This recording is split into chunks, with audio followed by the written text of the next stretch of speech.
গভীর রাতে জনশূন্য কবরস্থানে দাউ দাউ করে জ্বলছে আগুন। এমন দৃশ্য দেখে আঁতকে উঠেছেন কক্সবাজারের পেকুয়া উপজেলার বাসিন্দারা। সামাজিক যোগাযোগ মাধ্যমে ছড়িয়ে পড়া এই ঘটনা নিয়ে এলাকায় বইছে নানা জল্পনা ও কল্পনা। কেউ একে অলৌকিক বলেছেন, আবার কেউ জড়াচ্ছেন বিভিন্ন কুসংস্কারে।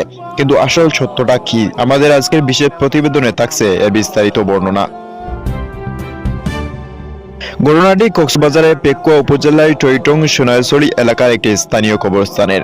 নিস্তব্ধ রাতে হঠাৎ একটা কবরের ওপর আগুনের শিখা দেখে আতঙ্ক ছড়িয়ে পড়ে গ্রাম জুড়ে।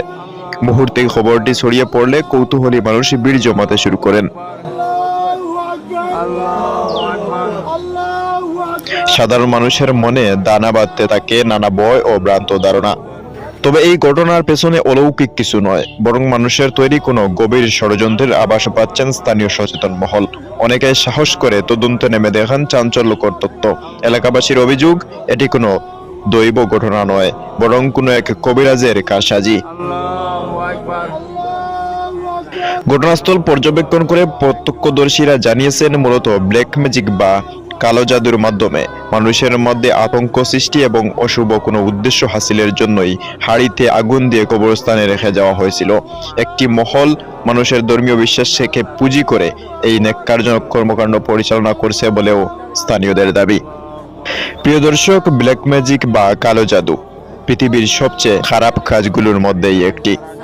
এক শ্রেণীর অসাধু কবিরাজ নিজেদের স্বার্থ সিদ্ধির জন্যই সাধারণ মানুষের সরলতাকে পুঁজি করে তাদের ব্যবসা পরিচালনা করছে এবং নিরীহ মানুষের প্রাণ নাশের হুমকিও দিচ্ছে। এদিকে বিভিন্ন জায়গায় বিভিন্ন মতে তদন্ত করে জানা যায়, ব্ল্যাক ম্যাজিক করে অনেক মানুষের ক্ষতিও করা হয়েছে।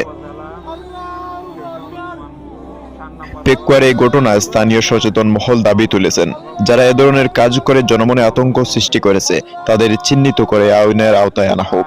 এ বিষয়ে আপনার মতামত কি? কমেন্ট করে জানাতে পারেন। নিয়মিত আপডেট পেতে আমাদের চ্যানেলটি সাবস্ক্রাইব করে সাথে থাকুন। ধন্যবাদ।